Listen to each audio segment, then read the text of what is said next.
Welcome back to the Swearwolves. I'm Bret. Today's episode is episode 248, Slayed in Manhattan. Now, this is a double feature episode. We're going to be reviewing two movies, Friday 13th Part 8, Jason Takes Manhattan, and Jason Goes to Hell, which is the final Friday, Friday 13th Part 9, whatever you want to call it. But the real name is Jason Goes to Hell. Friday 13th Part 8, I remember being really excited about Jason going to Manhattan and then being very confused by the movie because, I don't know, I was young when that movie came out. Let's see, that came out in probably, 89? So I was 12 years old when it came out, and I had just gotten done watching Part 6, which I really loved. Part 7, which I remember really liking when I was a kid. At least liking the look of Jason. And then Part 8 came out, and I was so excited, and I was like, this doesn't make sense. And I want to say that maybe I watched Part 7 and Part 8, like, really close together. Like, I was at that age now where my parents were like, yeah, go rent whatever you wanted, and they were both out on VHS to rent, and I rented both of them probably, and I watched them back to back. Not really good movies to watch back to back because it makes very little sense. Part 8 makes very little sense. That being said, Friday the 13th, Jason Goes to Hell, Friday the 13th Part 9. This movie I was also very excited for. We got some time off between 8 and Jason Goes to Hell. My mom took all of us kids to go see Jason Goes to Hell in the theater, and I was very excited for that. I remember watching that movie, and I talk about it in this episode about being very stoked about the beginning, because the beginning was like, yeah, it's all these fucking tropes about Friday the 13th films, and they're back at Camp Crystal Lake, and yada, yada, yada. And then it just like takes this weird turn. As soon as the guy, spoiler alert, as soon as the guy grabs the heart and eats it, it's like, what the fuck? And the 13-year-old Bret, 14-year-old Bret, however old I was confused as shit about what was going on. I was like, did we miss something? Like, who is the 21 Jump Street dude? Stephen Williams as Creighton Duke. Like, where the hell did he come from? Like, who is he? Why is he here? Why not bring back, like, Tommy Jarvis? Like, that would make more sense just to bring back Tommy. Even if he couldn't get the right actor. I mean, he's been played by 3 different people at this point. You just get someone back and be like, hey, I'm Tommy Jarvis. I'm now a bounty hunter. I'm going to hunt down Jason and break your fingers in the jail cell. It was all just so weird. But we'll talk about that. So you can listen to this episode 248, Slayed in Manhattan. You got Friday the 13th Part 8, Jason Takes Manhattan, and Jason Goes to Hell, the final Friday, which of course was not the final Friday. It was the final Friday for a short period of time, but then Jason X came out, and then Freddy vs. Jason, and then the remake of Friday the 13th. And now maybe more movies will be coming out soon. There's going to be a TV show. I'm very excited about the TV show. I'm excited about everything. Listen, to me, any movie, anything having to do with Friday the 13th, I'm in. I mean, you can see right here. Friday the 13th, right there. I got another one sheet hanging over there. The only reason why I don't have another one hanging up anywhere is because I'm running out of wall space and room. They come out with a movie, I'm going to go see it. They come out with a TV show, I'm going to watch it. They come out with a video game. I hear they're actually coming out with a new video game for Friday the 13th. Harry Manfredini just said it at the Crystal Lake reunion there at Camp Nobi Bosco here in New Jersey. I'm in Pennsylvania, but he just said that they're working on a new video game, so I'll be excited to play that. I'm all in. Friday the 13th. I don't care. Bad Friday the 13th movies, it's just like pizza, right? Shitty pizza, yeah, it's shitty, but it's better than no pizza. Friday the 13th movies. Bad Friday the 13th movies, yeah, they're bad. But it's better than no Friday the 13th movies, right? Enjoy. Episode 248, Slayed in Manhattan. Welcome back to the Swearwolves. I'm Bret. I'm David. David. Hey, Bret. How are you? I'm doing really good. How about yourself? Doing well. I went to an amusement park today. Yeah, are you gonna barf all over the place in the middle of this episode? No, I was fine. The old man still got it. Of course, I didn't eat anything until afterwards. I couldn't do that. Yeah. Me and my kids went to this amusement park, not too far away from us. It's called Knobles. It looks like it should be pronounced Nobles. Yeah. But people around here pronounce the K because people around here are dumb. Is it like that Beastie Boys song? Is that The Sound of Science? Where I think it's Ad Rock says knowledge. Yeah, exactly. I don't know. But they have some kick-ass wooden roller coasters. That's fun. They have the number one, at least that's what their sign said, the number one ranked wooden roller coaster in the United States. Ranked by them. World's best coffee. It's called the Phoenix. And the Phoenix is pretty fun. And then they have one called Twister, which I like better than the Phoenix. But of course, this is like the last day of school. So my kids got out of school yesterday, so I took them there today because I was like, hey, you guys aren't in school. I'll take the day off work. It's also a holiday weekend. Nice. Dad of the year over here. I know. And my wife's out of town, so it's just me. So I got to find something to do with these fucking kids. Dad of the year, right? So take them out there. And the cool thing about Knoebels, though, is like there's no admission. Oh, that's cool. You just walk right You in. pay per ride. Okay. So you get like tickets. So you can. It's like state fair style. Yeah, kind of. That's cool. Or you can get a wristband, but we weren't going to be there. I knew we weren't going to ride all the fucking. Did you bust out the calculator? Did you have a wristwatch calculator? And you're like, it'll be cheaper if we just. Well, I didn't have a wristwatch calculator, David, but I did look it up on the app, and I calculated how much it was going to cost. But those tickets are good anytime, so like I know we're going to go back there. Oh, that's cool. So you can use them again. So we can just use it. So you get a ticket book. You don't have to throw them in a burn pile as you exit. But we went on one ride, and there was nobody collecting tickets, so I just said fuck it, and we just walked. And then the guy showed up later while we were still in line, and I was like, oh, he's back. And my son just looked at me, and I looked at him, and my son goes, I don't see anybody. I was like, attaboy. I love it. Because I was like, do you think we should go back and give him our tickets? And he's like, no. Make him work for it. They also have a haunted mansion ride. Now, you and I, our favorite ride at Disneyland or Disney World or wherever the fuck you are in Disney parks is the Haunted Mansion. Definitely. And this ride's called the Haunted Mansion. It is absolutely nothing like the Disney Haunted Mansion. Like it's not even a mansion. It's really more of a townhouse. It's really more of a condo. No, it's fun. Like it's very like it's a dark ride that is at an amusement park. Right. Yeah, I can picture that in my head. It's not like ones that come through the fair. Like okay, that's what I was thinking of. Like where you get in the little car and like a guy kind of push starts you. It's kind of like that, kind of Mr. but Toad. it's longer. Okay. Than the one. It's probably like twice as long, 3 times as long as the one at the fair would be. Yeah, Captain Spaulding's pushing you through. Yeah, exactly. Dude, I swear to God, like I was in it, because we all rode separately. Like it's very tiny, but I was like, I'm riding by myself. I could have probably sat next to my daughter, but I was like, I'm getting in this by myself, and so I was riding through it, and I'm like, dude, somebody could be in here with a fucking axe and just chop my fucking head off right now. Oh yeah, what was that movie, The Funhouse? Yeah, Funhouse. I got out in the middle of the ride and just kind of hung out there, and I was like, yeah, come on, guys, we can just hang out here all night. You can't see shit inside this ride. You just hear noises like, ooh. Yeah, and then all of a sudden, like, a light will shine and it'll scare you. Yeah. Like, they actually try to scare you. Like, it's not like Disney, like, oh, we're going to happy. Are there actors or robots? Robots. Oh, scary-ass robots nonetheless. One thing did make me jump. It was, like, right towards the end, and, like, you're hearing something, and then it's completely dark, and then all of a sudden, like, 2 headlights show up in front of you, and, like, a horn honks, and I was like, fuck! Oh, shit! Look, I'm going to get hit! And that's right when they take your picture on the ride. Oh, that's awesome. See how stupid you look. So my picture was just out of utter confusion. I was all, huh? It's a radio. This is a podcast, so nobody can see me. But it's a very like Robert De Niro, squinty-eyed, kind of confused face. Yeah. It's like, yeah, exactly. So that's what I did today. But yeah, kids are out of school. Summer's starting. It's great. Now you are getting ready for the summer convention tour, the Swearwolf David summer convention tour. Yeah, my solo tour. Solo tour, doing it by himself. Yeah, so when we record this, I'm going to Texas Frightmare first thing in the morning. I realize my flight leaves at 6:20, so I got to be at the airport like 4:30. That'll be fun. Yeah. And then the following weekend, I'll be in California for Monster Palooza.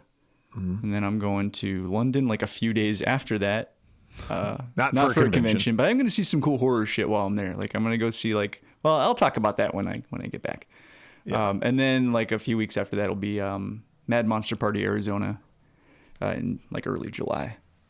Yeah, that'll be awesome. Yeah. That'll be awesome. And then we won't be recording for a while because we're going on our extended no time limit hiatus. We're stopping the podcast, but I'm going to be going to New Jersey Horror Con in August. Yeah, there's a couple people from Friday the 13th Part 5. They actually added another person from the People Under the Stairs. Oh, cool. That chick who was in Nightmare on Elm Street 5. Yeah. I know who you're talking about. And she's also in People Under the Stairs. Yeah. God, she has I a can't really remember her name, cool but I can voice. picture her. Yeah. Yeah. She's like the teenage girl, right? The older one. Yeah. You know what I'm talking about. Yeah. The sister. Yes. Yeah. She's going to be there now, too. So there's like... That's cool. 4 or 5 people from People Under the Stairs. And I was looking at a People Under the Stairs one sheet. They're actually not cheap. Really? Yeah, sometimes that's the case. You look it up and you're like, well, no, I'm not doing that. We're coming down to the final few episodes of the podcast. Yeah, after this one, we got, what, 2? This is 248. Yeah, so 2 more after this one. 2 more after this one. So I think I said this in a previous episode. I think last week. We're going to try to, tie up some loose ends here. Yeah, this is another one. And in order to do that, we got to cover a few movies. And so this is going to be a twofer episode. We're going to cover 2 movies. Same length, right? Hopefully. We're going to try to says the editor. When David and I were speaking about ending the podcast, one of my ideas, and I don't know if I solely came up with it, but David agreed, was like, hey, our first episode was Friday the 13th. We talked all things Friday the 13th. Our last episode, we should cover a Friday the 13th movie. Yes, we did talk about that. And then David said, well, you know what? We also haven't reviewed every Nightmare on Elm Street movie. And I was like, we haven't? He's like, no, we still have New Nightmare and Freddy versus Jason. He goes, but we also have part 8 and 9 for Friday the 13th movies and Freddy versus Jason. So why don't we save Freddy versus Jason for the last and cover those other 3? And I said, David, that's why you're the editor, because you make smart decisions. Episode 250 revealed. Yeah, well, whatever. Who gives a shit? Oh, no, I'm not complaining. I don't give a shit. Okay. Yeah. So I want to talk about that real quick. And I know how we've always done it is like we tell people the episode almost a week prior to it coming out. So usually if somebody Thursday wants mornings. to watch it. Yeah. So if someone wants to watch it, they have time during the week or over the weekend to watch it before the episode comes out. And that's the big reveal. But, Joe Bob doesn't do that. Joe Bob, he'll fucking be like, oh, here's some clues. And the clue will be like, a person was in this movie. And you go, oh, fuck. They're doing Jason Goes to Hell. So, and they do 2 movies, right, a week. And, but they're doing it so people will watch them, I guess. They'll be like, well, I wonder what movie they're going to watch. Wouldn't it behoove them to tell people so people can be like, oh, I really want to see that movie? Or I really want to see that second movie, so I'll tune in later. Because sometimes I've tuned in and I'm like, I don't want to watch this movie, and I just don't. I don't even tune back in for the second movie. But that's just me. To each their own. To each their own. Anyway, yes. So you want to watch along with us while we talk. Next week will be New Nightmare, and the week after that will be Freddy versus Jason. But this week we're doing the twofer. We're doing Friday the 13th Part 8, Jason Takes Manhattan, and Jason Goes to Hell, the final Friday. So let's start off with Part 8, because that would be chronologically the first one.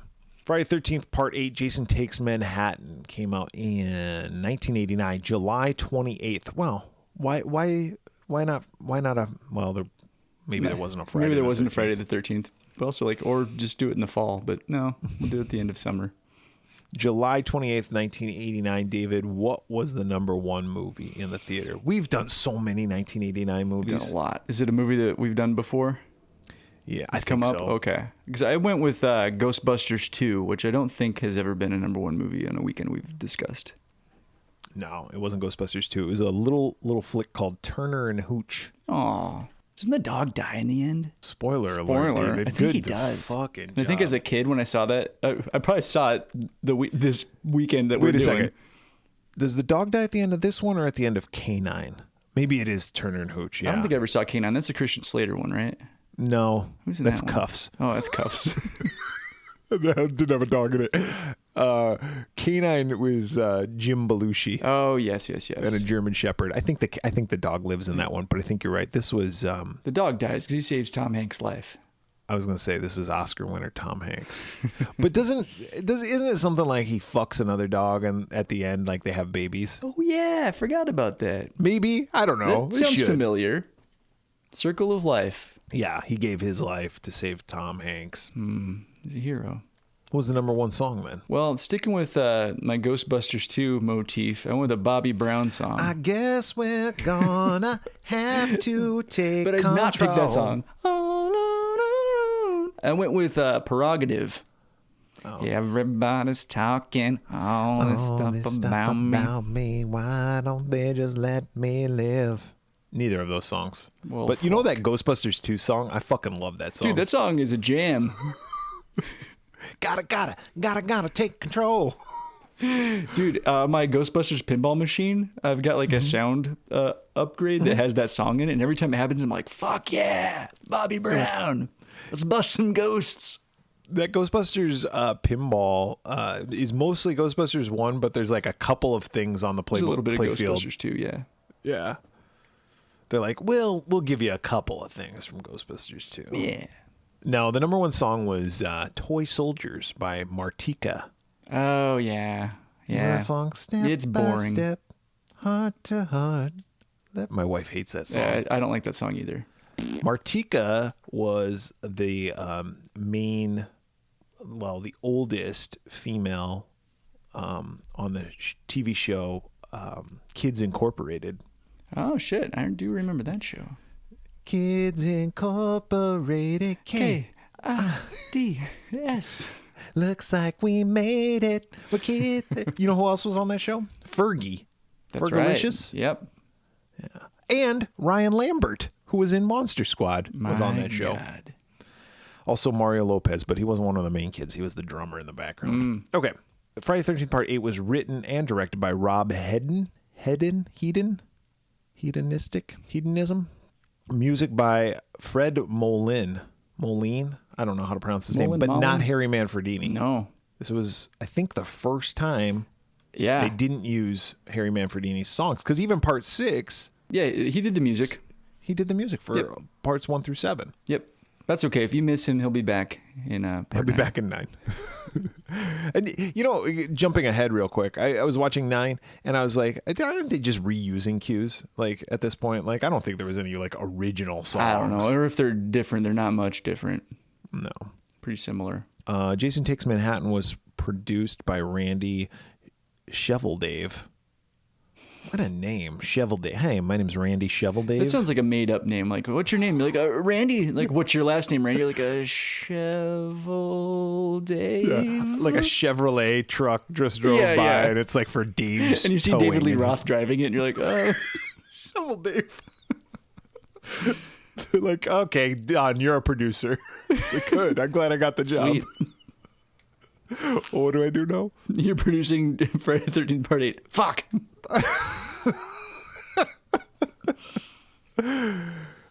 This movie stars a bunch of people that you will never see again in your life except for Kane Hodder. Maybe some of these people. I think like Kelly Hu went on to be some buddy. Like she's done some stuff, but she's in it so briefly. She's got a pretty small part. And I think like Peter Mark Richmond, who plays the teacher, the uncle to the main the old girl. guy. Yeah, I think he went on to do something, or maybe did something before. Yeah, he was old. This was the start of his career. Damn. Hey man, bussing tables for 50 years just to try to get his big break. Trying to get his big break. Yeah. My Amazon device just went off. Something got delivered. Ooh. You know what got delivered? What? Doll stands for my action figures. I'm such a fucking nerd. Like, my new stands have arrived. David, I got to cut this podcast short so I can go. Let's hurry. Let's display this. I got to play with my dolls. I'm displaying my $6 million man action figures actually right here. In this box. You got Steve Austin right there. I haven't opened it yet. No, Steve Austin's already up there, and so is Bigfoot. This is Maskatron. Maskatron. Maskatron, tangent here, good listeners. Maskatron was a villain of Steve Austin. And he was played in the show. Well, so he could put like different masks on. He was a robot. He could put different masks on and be a different person. So different actors obviously played him. Right. It sounds like the kind of name that the Shovel Dave guy came up with. Like, give me one of your pitches. Maskatron. What does he do? It's a robot that wears masks. Brilliant. You ever think about being a producer? Anyway, Maskatron was played by John Saxon. Oh shit! Nice. Yeah. So there you go. Horror related. There you go. Not Friday the 13th. Nightmare on Elm Street. But Nightmare on Elm Street related. Where was I? Kelly Who. She went on and did some stuff. Okay. A bunch of other people. Listen, you don't need to know who was in this fucking movie because you just don't. I'll tell you more about that in a second. Runtime, 100 minutes. I think this might be the longest one. Definitely felt like it. The budget for this movie, anywhere between $5 and $5.5 million. What do you think, David? In your brilliant knowledge, what do you think this movie did in the box I'll office? say 15. You're pretty close. $14.3 million. Listen, Friday the 13th movies make money. Yeah, they make money. The worst ones still make a buck. I know that it's been in like legal battles for a while, and now that's kind of over. But it has surprised me that they haven't gone on and made and remade this movie 1 billion times. Yeah, I'm surprised too. Because people will go see it. Dumbasses like me, dumbasses like you, will pay our good money to go see it in the theater. Confirmed. All right, let's talk about the plot. I don't have any shenanigans on this one because we got to talk about two movies. We got to bust through these.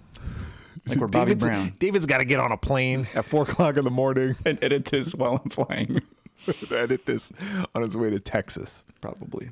This movie starts out really kind of interesting, I thought. Oh, with like the opening titles and all the New York shit? Yeah. Bunch of like old 1980s New York. So this is like pre-Giuliani. So Giuliani, despite the fact that he's a creepazoid now, and he probably was a creep then, we just didn't know it, but he cleaned up. He really did. Times Square. Or it was cleaned up under his watch. And I was just in Times Square not that long ago. You've been to Times Square probably since it's been cleaned up. It's not. It's a tourist fucking trap. Yeah, it's a nice place. But back then, people were like selling sex toys on the street and shooting up with heroin right there. Like yeah. In those opening credits, you got people fucking shooting up drugs. Well, they're setting up a lot of muggers and stuff. Pay off here in the end. Then we also see like the World Trade Center, Statue of Liberty, all that stuff. Did you catch the Batman 1989 logo in the background? I was like, oh shit. I did. Yeah, they filmed that well. Dude, this movie was filmed in like April and released in July. And what's crazy? Yeah, dude, that's what I was thinking. I was like, this movie came out probably because I'll bet you Batman came out in June. It's probably a June movie. So like this movie came out right after Batman. Yeah, so they must have shot that footage pretty late in the game. They did, and the turnaround time on this movie was quick. Like they're like, boom, we need to get this shit out the door. Yep, they're like, do you want to edit the movie? And they're like, nope. Shovel bottom, Shovel Dave. What the fuck's your name? Get on it. You're an He's like, I don't even know anymore. All right, so the movie starts out with all these clips of Manhattan, Times Square, but there's also like this weird narration, like voiceover. Like this guy's like, New York City. Bright lights, big city, the Big Apple. It's like, what the fuck are you talking about? Like, yeah, who is this guy? And like, is it a radio show? Is it like, I don't know. Is it King Hodder? Who's talking? Yeah, and he's not like, Jason Voorhees lives here. No, he's just talking about New York. Didn't you find that weird? I did find it weird. So then it cuts to Crystal Lake. Yeah, a little boat. There's a boat. It's like a nice little yacht, like mini like boat. Yeah, it's nice.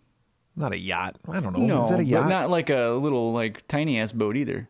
Not a fishing boat. No, like a mid-size, like a dinghy. Like a boat that shouldn't be on Crystal Lake. Yeah, too nice for Crystal Lake. And there's these couple of kids. There's Jim and Susie. They're making out. Oh, they're going at it hard. And Jim's like, I'm going to drop anchor. And she's like, oh, okay. And he goes, shit. That means I'm going to put my dick in your mouth. She's like, oh. And also my dick is hook-shaped like an anchor. Get ready. It's like, what? It's like a fish hook. Yeah. But if I said I was going to fish hook you, that doesn't sound attractive. No. So drop anchor, it sounds way better. So he goes and he drops the anchor overboard, and it connects to this power line. Well, the last time we saw Jason was part 7, right? Oh, yeah. When was it Tina? When the dad pops up, zombie dad, pulls his ass down there. They just left both of them down there. Fuck it. Yeah. He's still down there. And nobody's found his body. And Jim even says this. So he drops the anchor over, and the anchor connects to like this power line. It's like gets caught on it. The power line that Jaws bites into at the end of Jaws 2. This is like 3,000 volts or something like that on it. Yeah, it does say 3,000 volts, because then later on, Jason gets struck by 6,000 volts. Oh, shit. When he touches the third rail on the subway. And I was like, 3,000 volts brings him to life. 6,000 kills him. But that's not even true. Anyhow. It temporarily stuns him. It's dragging on this 3,000 volt line. We intercut between that and this conversation that Jim's having with Susie. He's like, you ever hear about Jason Voorhees? And she's all, no. And I'm like, where the fuck? You go to Crystal Lake High School and you've never heard about Jason Voorhees? Fucking mass murderer who wears a hockey mask? Possibly a zombie? I grew up in Wisconsin.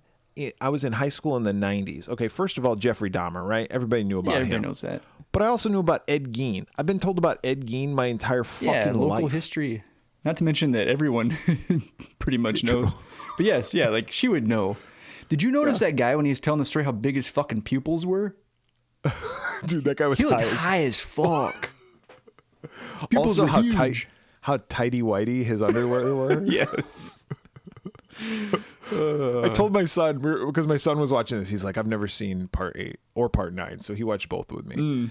And so he was watching it with me, and I go, never wear underwear like that. Yeah, just don't. He goes, okay. Thanks, Dad. Father of the Year, He's David. like, I'll be right back. I got to go to the store. All right, so he's like, you never heard about Jason Voorhees? She's like, no, who's that? And he's like, well, Jason Voorhees was a killer, and his body's still down there, and they never did recover. It basically tells us, by the way, everything that we've already been told over and over and over in every again Friday in the 13th movie. He's like, he was a boy, and he drowned, and then he killed a bunch of people, and they never found his body after he wore a hockey mask. After Tina's zombie dad dragged him. He turns and she's just asleep. He's like, oh, shit. So she's like, all right, that's cool. Let's fuck. And he's like, all right. So they start banging, and then she hears a noise. Well, meanwhile, like I said, the high voltage wire has been dragged across, and that hits Jason and immediately electrocutes him. Yep, brings him back to life. Science. Yep. Well, if we know something about Jason, now that he's a zombie since your beloved part 6, is that electricity will kill him. Or not kill him, will revive him. Yeah. It'll unkill him. So it'll unkill him. So he gets revived, and he climbs out of the water, and now we get the part 8 look, and he's wet this entire movie. Yeah, he never dries off. No, and later we'll meet a character who's got the opposite problem. Jason's always wet. Like, he's constantly like very slimy. Moist. He's moist. Ugh. And slimy. Slimy is a good word to use for him. So he climbs out, and meanwhile, douchebag Jim goes and checks on this, and when he comes back, he's got a hockey mask, and he has a knife, and he stabs his girlfriend with the retractable blade. He's all, it's a joke. And we as the audience don't really know when it happens. Like, we just see like her get stabbed, and she's like, oh, and it's retractable, and you're like, oh, it's not even Jason. No, and he takes it off, and he's like, to which I did turn to my son, and I go, also, never do that. No. Dude, would have been awesome, though, is like when he came out, like wearing the mask, and they had the knife, showing, oh, fuck, and she pulled out a gun and fucking shot him. Killed him with a harpoon gun or some shit. Yeah. But she doesn't. She's like, oh, you're so silly, Jim. And then they start banging again. And they're going at it, and Jason comes in. And Jason just sneaks aboard, and she sees him, and she's like, oh, and they both turn to face Jason. And this chick, she does the smart thing, right? She runs out the fucking like little porthole window, and she heads for the hills. And this kid just sits there, and his fucking high ass with his big old dilated pupils, he just like looks at Jason, and Jason looks at him, and Jason takes like a harpoon gun. Yeah. And he just shoves the harpoon gun. He doesn't shoot it at him. He just shoves it into his fucking belly, doesn't he? I can't remember. Well, I think he shoots him, but I think he does do that to the girl who he eventually catches. Yeah, I think he impales her with it or something. Yeah.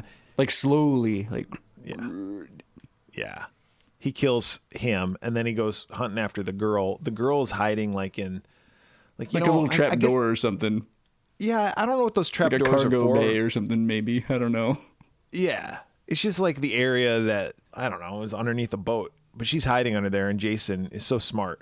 I'm like, how is this motherfucker so smart? He's been under the water. He's been asleep for a long time. I know that when I'm asleep for like just 8 hours, I wake up and I'm like, where the fuck am I? Like, you wake up, you're like, what year is it? Yeah. Jason, on the other hand, he's like, oh, got a job to do, and that's kill fucking precocious teenagers. And he finds her, and he does. He gives her the slow stab with the harpoon, right? And she doesn't do anything. Like, it's like in the Austin Powers, when Austin Powers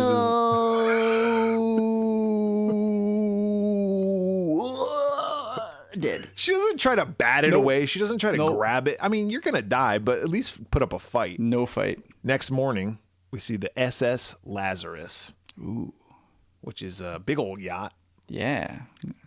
Senior cruise. What did you do when you graduated high school? Like, what was your senior thing? Our senior trip, we took a bus ride. It was like a nice bus to California. We went to Disneyland for like grad night, where they close the park at night and it's just a bunch of teenagers run around, which was cool. And then we did like a beach thing. We did Magic Mountain, and we did Raging Waters. It was pretty cool. Yeah. What? Yeah, it was fun. You know what they did in my senior? They were like, oh, pizza party? Pretty much graduation night, you can go to Fiddlesticks, which was like a local like mini putt water slide. Yeah, like a mini golf and like go-kart place. Yeah. I didn't even go. I was like, fuck that. Fiddlesticks? Get out of here. They're like, we don't want you kids out there drinking and having parties, so we're going to have you all go to Fiddlesticks. And it's like, no, you're not going to have me do anything because I just won't go. You guys got to go to Disneyland and Magic Mountain? Yeah, and Raging Waters. It was cool. Oh, Jesus. Man. I know. And it's not like I went to some podunk-ass school. I went to like one of the bigger schools in the East Valley. Yeah, it's crazy. Yeah, and Venice Beach. Yeah, that was a fun trip. This graduating class, though, what they're going to do is they're going to get on a yacht, and they're going to take the yacht from Crystal Lake. The lake somehow gets to New York City. Don't think too much about it. Through the Hudson River, I guess. I don't know. They're in Jersey. It doesn't matter, but yeah, it doesn't make any sense. But they notice right away, like, oh, we got a couple students missing. And the one teacher's like, oh, I bet they're off exploring each other. She takes her finger and puts it in the hole. It's like, oh, shit. Like, she grabs a hot dog and a donut. And they're like, well, that's fine. We're going to leave without them. Wait a second. That's not how it works. Like, if they signed up for this trip, you got to call their parents. You got to, just because they graduated doesn't mean they're all of a sudden adults. Yeah, there's like, By the way, the boat is like floating in the bay, like right next to the SS Lazarus. Yeah, it's just floating there. It's just floating there. We do see Jason climb aboard, though. Yeah, he like grabs onto the side. He's gonna hitch a ride. Yep, he climbs aboard the Lazarus. Like, you guys going to New York? Sweet. I've never been there myself. I've heard it's nice. My mom was gonna take me, but she had an accident. Everybody's like, oh. Her head fell off. Chaperoned by their biology teacher, who is Charles McCulloch, and their English teacher, Colleen Van Dusen. And then the main girl in this movie is Charles' niece, Rennie. Rennie. Yeah. And Rennie has a boyfriend who is... Sean? Was that his name? Probably. I can't remember. I didn't write it down. It's probably Sean, who is the son of the guy who is like captaining this yacht. Yeah. Okay. We also get introduced to a couple other people. There's a rock star girl. She's got her fucking axe that she's wielding. Her name's JJ. And then there's a boxer named Julius. There's a nerd. Yeah, there's a nerd, like a film geek who is, I forget. I think his name's Wayne, maybe? Probably. Yeah, Wayne. And then there's the bitch, the prom queen, Tamara. And her friend, Eva. And that's pretty much it. That's pretty much it. We'll get to know their deaths here pretty soon. So Rennie is the main girl, and she's afraid of the water. And her uncle, Charles, he's like, she shouldn't be here. He's a fucking dick. He's a dick. Like, right off the bat, he is not happy to see her. He's like, what's she doing here? Yeah, and he's not happy to see anybody. He's like, fuck you all. Yeah, he hates fun. Like, why was this guy put in charge of the trip? I don't know. And it's a small class. It's like a class of dozens. Like, yeah, it's like an episode of Saved by the Bell. Yeah, exactly. Where they're like, hey, for school, we're going to go do this. And there's like 24 kids in their class. Yeah. They're out there. And this Rennie, she, like I said, she's very much so afraid of the water. But she also is very much so insane because she constantly sees visions of little boy Jason. Yeah, like drowning and in various states of peril. And I didn't understand this, David, because at one point she's in her room and out through the portal, she sees little boy Jason and he's like drowning and he's like pounding on the door. Help me. But her dog, Toby, the dog, sees it also and runs away. So was it her vision or did this actually vision? Or they have shared visions? What is going on here? I don't know.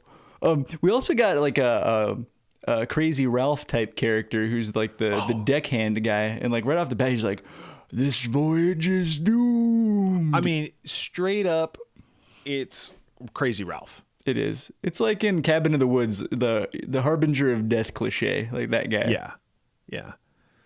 And he says it multiple times. You're all doomed. This voyage is doomed. Buddy. Why don't you get off the fucking boat then, dude? If you know that this... He's like, I need a paycheck. Yeah, like, hey, I think there's some barf over there on the deck. Why don't you go mop that up? So the first death that we get on the boat, I think, is JJ, the guitar Which is girl. funny because, like, I mean, I've seen this movie multiple times. I forgot how early in the movie she gets it. Oh, like right away. Yeah. For some reason, I had in my head she was one of the later kills. But yeah, she's the first one. I did appreciate, though, the fact that she had an amplifier. Because sometimes in these movies, when someone plays the guitar, it always annoys me because I'm like, where's the sound coming from? Yeah, there's like distortion and effects and stuff. Like, it's not even plugged in. But she does have an amp, and she has an amp that has a CD player, or not a CD player, a tape deck in it, so she can play music and play along to the music. Yeah. So she's like, I hear there's some, and she talks like this. She's like, I hear there's some pretty kick-ass boiler room down below deck. I'm gonna go down there. Get some footage because he's got that Wayne guy filming her. They're making a little music video. Yeah, and Wayne's like, I'll be down there later. I'm gonna go talk to Tamara because he's got the hots for the the slut. I don't want to call her a slut, but she's kind of a slut. She kind of is. She's definitely a bitch. She's definitely a bitch. But anyway, so she goes down into the boiler room and she's like playing her axe and she's all jamming out like, yeah. Yeah. Looking at nobody. And just like, y'all ready for this? Cleveland. Let me hear you. So she's rocking out, and all of a sudden Jason shows up behind her. She turns around and she's like, "Oh shit!" And she drops. She's like, "Oh fuck!" and starts like running away. She's not playing. She's like, "No, I did like her reaction." She's like, "Oh, see ya." This is the first time that Jason teleports, though, and he'll teleport a lot in this movie. He really does. He's everywhere. Now we don't see him teleport, but we know he teleports because she runs. He's behind her. She runs forward, and all of a sudden, he's in front of her. Yep. How did he do that? And he's got her guitar, and he kills her. Yeah, he smashes her with it. Real nice.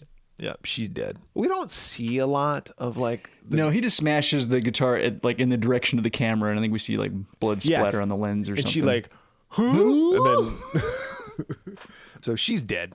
Some other stuff happens, but this guy Julius, he's the boxer, and you know these kids are on their field trip, so why not have a boxing match, right? Sure. So he's do something to pass the time. He boxes this kid, and he kicks this kid's ass. Yeah, he beats the shit out of him, but they're still friends. They're still friendly. And this kid goes to the sauna afterwards, right? Because he's like, I just had a nice workout. Gotta go. Yeah, I know what I like to do after I get my fucking ass beat. Yeah, have a good steam. And I'm on the fucking class trip. Why aren't you guys partying? There's other people partying at the discotheque on the boat. You know, why aren't they out there doing that? So he goes into the sauna and he's got like a towel over his eyes so he can't see. Jason walks in and he's like, "Hey, Julius, good match out there. I guess I got to work on my right." Yeah, I'll get you next time. I got to work on my right cross. Or whatever the fuck lame ass bullshit he says. Julius, are you there? Are you? Jason picks up one of the fucking stones. Feel like one of those hot rocks from the sauna. Yeah, and just shoves it in this guy's fucking gut. Right in his stomach. The guy's like, oh, that hurts. Well, I'm gonna die now. Why? He's dead. So he dies. Oh, the bitch and her friend Ava, they start doing lines. Oh, that's right. And like Rennie walks in and they're like, "Oh, you want some?" And she's like, "No, thank you, I'm good." But then the one girl, Tamara or whatever the hell her name is, she's like, "That bitch is gonna squeal. I know it. I'll show her." Tell her uncle. She fucking pushes her overboard off the side of the boat. And this Remy, she's afraid of water. She can't swim. And so the one, Sean or whatever, he jumps in after and saves her life. And then Charles comes up and he's like, what's going on here? I told you shouldn't have brought her. She can't swim. He locks Remy in her bedroom. I think this is when Remy sees the vision of young Jason. Yeah, because I think when she's underwater, she sees him and like, he grabs her leg or something? I don't know, but she gets away. So she goes and gets locked in her thing. And then Remy's like, not Rennie. Tamara is like laughing about it, and Charles comes up to Tamara and he's like, I don't know what you're laughing. Or I don't know if he says this, but he should have said this. He's like, I don't know what you're laughing about.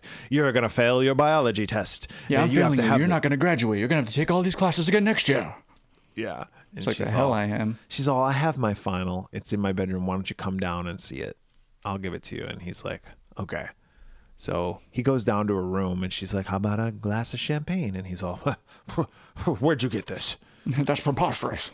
And she's like, don't you want to see my biology assignment? And she takes off her robe and she's got just 3 body parts labeled, by the way. Yeah, not really good. Paint, like, this is my heart. And like real basic ones. Yeah, she's no Slim Goodbody. Do you remember fucking Slim Goodbody? No. Oh, Slim Goodbody was this guy who would show up kind of like in between cartoons or maybe on PBS or some shit like that. And he was this dude with an afro. Look him up sometime, Slim Goodbody. He had an afro and he wore this skin-tight bodysuit. And half of it was bones and muscles. And the other half was like the inside of your body, like the organs and stuff. And he'd be like, when I eat, it goes down my esophagus and it goes into my belly. And then I poop it out of my butthole. That sounds familiar. I think I do remember that guy. Yeah, Slim Goodbody. Yeah, she's kind of like that. But not, because she only has like 3 things labeled. It's just like a few organs. Heart, real basic stomach, ones. And poop hole. And she takes off her robe and he's all, what are you doing? And she's like, don't you want to give me an A now? And she starts to like come on to him. Yeah, I think she even like kisses him and he pushes her off. He's like, you're fucking nuts. Get off me. Well, he pushes her off, yes, but not before fucking nerdy Wayne gets it on his VHS camcorder that he's got strapped to his shoulder. Yeah, she's like, did you get that, Wayne? He's like, you damn right I did. And she's like, so I guess I won't be failing then. He's like, oh. She goes, you better pass me or I'm going to spread this around. He's like, oh, no way, you're not going to get away with this. And then he looks at Wayne and he goes, and forget about any film schools accepting you. And I'm like, how much power does this guy think he has? He's a high school biology teacher. I mean, no offense to biology teachers. Yeah, we were going to accept you to film school, but you got a bad review on Yelp from your fucking biology teacher. Your high school biology teacher whose class you didn't even fucking take. Yeah. Sorry, buddy. So now Wayne's like, yeah, we really got him, huh, Tamara? So Charles leaves. And Tamara's like, yep, that we did. And he's like, so I was thinking, like, maybe you and I, like, he does the little donut hot dog thing. She's like, oh, that's cute. No. Yeah, she goes, oh, I'll talk to you later. And she kicks him out of her room. And she's like, what a nerd. Yeah, she got what she wanted. Yeah. So she's going to go take a shower to wash everything off. And she emerges completely dry. Like there's not a drop of water on her when she gets out of the shower. Wayne. She dried up. Immediately. But Jason comes by and he fucking kills her. He punches right through the door and he kills her with a shard of glass after he like smashes the mirror. That was a decent kill. He smashes the mirror, gets the glass, and then he just fucking stabs her. Yep. Jason goes up to the ship's captain and he kills and that's Sean's dad who was like gonna like turn the boat over to him, but they got into a fight and Sean was like, I don't want to be the captain. I want to have fun with my friends. Yeah, it doesn't matter. He kills both of them. He kills him and the first mate. Yep. Rennie is like, I want to get out of here. I want to go. Like, she's like freaking out. Yeah, 'cause don't they find their dead bodies like pretty much they're right going away. to right now. Sean's like, I'm going to have my dad pull over. Oh, yeah. We'll let you off. Like, I don't know where they expect they're going to go. They've been traveling for like hours at this point. Shouldn't they be in New York by now? Like, how long is this trip? It's a very trip? slow boat ride. So they go up there and they see Rennie and Sean go up there and they see the captain, the first mate, are dead. Like, oh shit, Mayday, Mayday. Sean freaks out, but for like, I don't know, for like 4.5 minutes, he maybe freaks out. But yeah, like, for finding his father dead, like brutally murdered, he doesn't have a whole lot of emotion. And like, most of the deaths are kind of handled that way. Spoiler alert, like, there's only 2 people that survive this fucking bullshit. And it's these 2. Rennie and Sean. Yeah. Everybody else in their lives dies. Her uncle dies. Her favorite teacher dies. Oh, I forgot to mention that her teacher gave her a ink pen that Stephen King wrote with. I don't even remember that. Yeah. And so that's like her favorite teacher. And like all of their fucking friends are dead. Hey, life goes on. And they're like making jokes at the end. Yes. Like, with like happy music, I think, at the end. It's like, what is going on? But yeah, they like radio for help, but there's a storm, so like they don't know if it goes through. The weather started getting rough. The tiny ship was tossed. And then Julius kind of takes charge of things. He's like, all right, there's a killer on this boat. We're gonna find him and we're gonna take him out. So like he like rounds up the other guys and they're all gonna get weapons and fight back. Which, probably a pretty good plan because, like, Charles, like, I'm a biology teacher. I'm in charge here. It's like, what's your plan, buddy? Turns into Jimmy Stewart. Yeah. Yeah, so they all go hunting for him. Okay, so Wayne does this stupid thing. Like, we talked about this in Halloween 6, where he loses his glasses and he's like, I can't see a goddamn thing. Oh, shit. So Wayne's down there looking for JJ. He's like, JJ, you down here? He's down in the ship's thing, and he loses his glasses. So he's got his camcorder that he's using for his, so he can see out of. He's using it like his night vision, basically. Yep, and he sees Jason, but not right away because he shoots some unknown figure, and then he looks and he's like, "Oops, that wasn't the killer. It was some innocent guy." And so then he's like, "Oh shit!" And then Jason shows up, and Jason kills Wayne. Yep. And around this time, the girl Eva, the cocaine snorting sidekick, finds her buddy dead, and she's like, "Oh no!" And Jason pops out immediately, and they have a little chase, and he chases her into like a dance hall, the disco. Yeah, and I actually thought this kill was kind of cool. He just like grabs her by the neck, lifts her off the ground, and is just holding her until her feet stop kicking, and then he just fucking throws her on the ground. That was a pretty good toss. This was also a scene. Yeah, it was a good toss. This was also a scene where Jason is everywhere because she's like in the middle of the dance floor and like there's music playing and there's a disco ball and it's like, Saturday Night Fever. And she looks to her left and Jason's there. And then so she runs to her right. And then all of a sudden Jason's there. And then she runs back and Jason's there. And he's everywhere. He is. And then finally he's nowhere. And then he pops out at the last minute and grabs her by the neck. Surprise! You're dead now. Yep. There's another guy who's like running from Jason. I forget who this guy is. But I think his name's Miles. Okay, so he's running from Jason, and he climbs up like what is that? Like the crow's nest. The crow's nest, and he's like climbing up there, and Jason's on the ground, and this guy's climbing up fast, and all of a sudden Jason's like right behind him, and he grabs him, and up there too. Fucking tosses this guy. Yep. Julius and Jason get into a little scrap, and Julius gets knocked off the boat. Yeah, thrown overboard. Then Rennie's like, she's still in her room.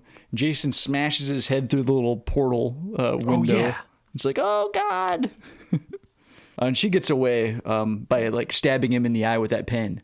With the pen, yeah. Yeah. And then Wayne, who is dead in the boiler room, his corpse got electrocuted. That's how he killed him, and it causes a fire. Oh, yeah, so now the boat's taking on water and sinking. Yep, and so they're like, the other students, the teachers like takes the other students. They're like, you guys just wait here in the disco. And they're like, okay, we'll wait here. And they all fucking die. I mean, we don't ever see the aftermath, but they do. Sean says that they all died. And the teacher, Charles, he thinks that the creepy deckhand guy, Crazy Ralph, is the killer. But then he comes around the corner and he's got an axe sticking out of his back. He's dead. Yep. And then Jason's there. And so they all get onto the life boat. Abandoned ship. And it's Sean, Rennie, and the 2 teachers. And the dog. Yep. And then all of a sudden, Julius pops out and he climbs aboard. He's not dead. And they start rowing. Okay, so they row away from the boat. The boat like blows up or something. There's no National Guard. We're like in fucking New York. We're near New York. There's no National Guard there. Nobody could see the fire. Nobody could see that the boat crashed or anything. They've been rowing for like seemingly like days.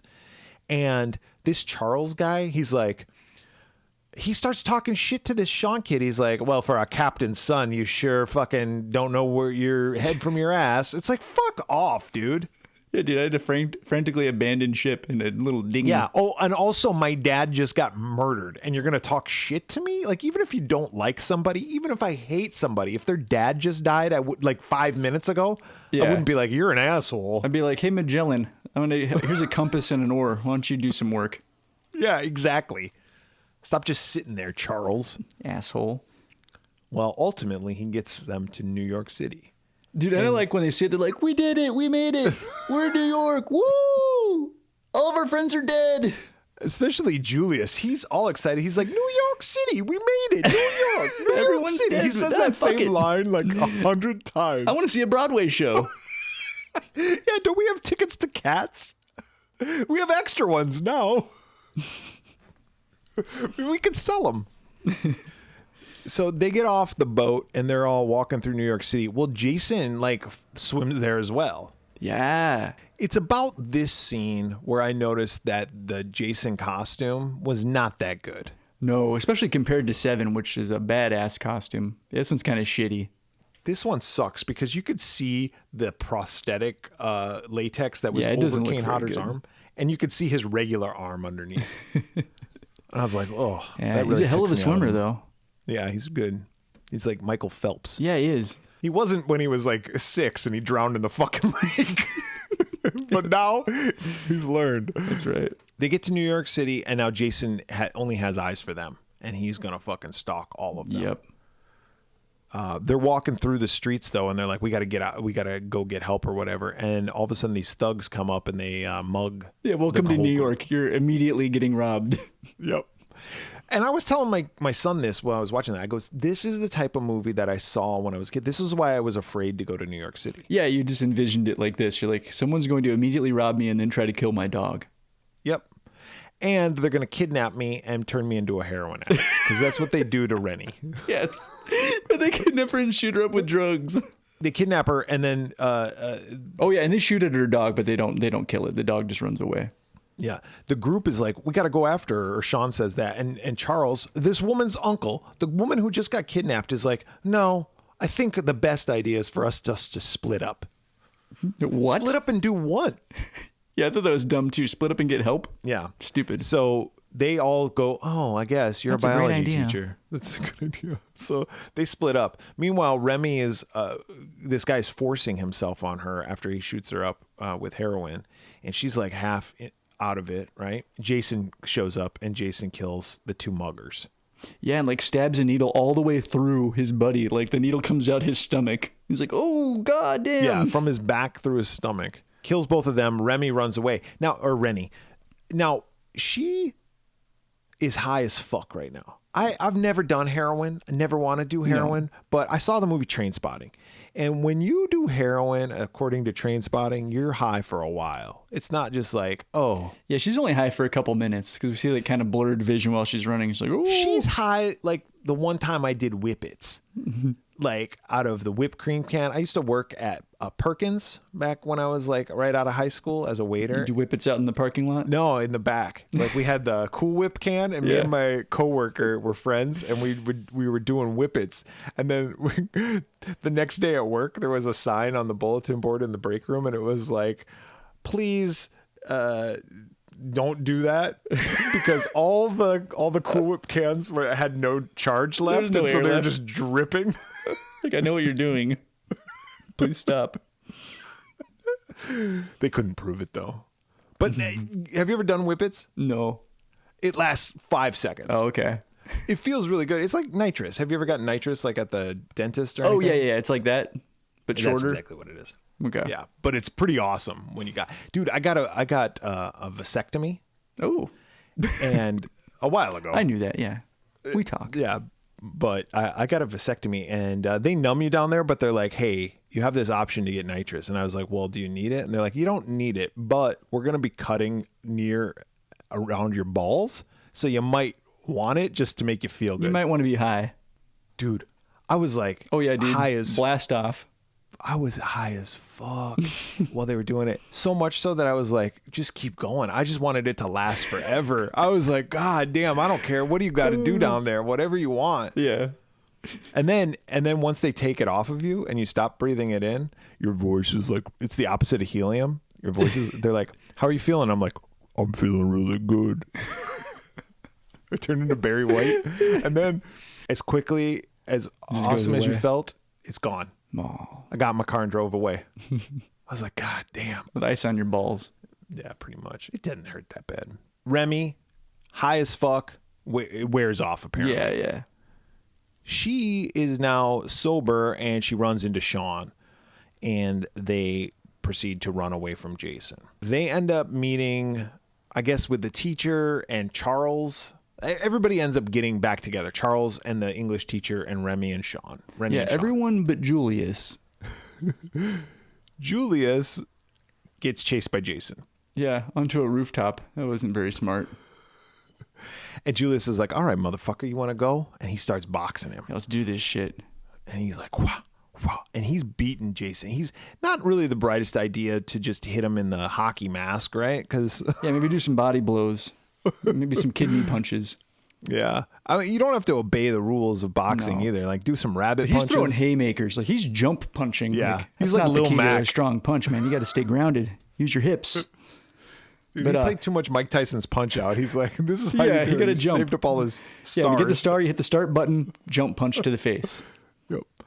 So he gets Jason like right to the edge of the building, and then he's like worn out. This guy's tired. His cardio is not good. Dude, his stamina sucks. He says to Jason, he goes, all right, motherfucker, give me your best shot. Jason's like, all right. Can do. Jason throws a punch, knocks the guy's fucking head off. Punches his head off, and then it like goes off the building and lands in a dumpster, and then the dumpster lid shuts. It's great.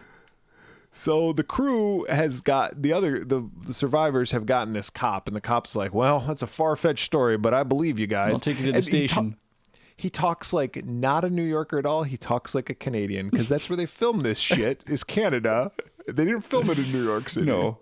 Not this part. Yeah. I'd say they got a little bit in Times Square, but that's about it, I think. This guy's like, well, I don't know about you folks, but I believe you. And I'm like, boy. Yeah, you're not a New Yorker. That's not a New York cop.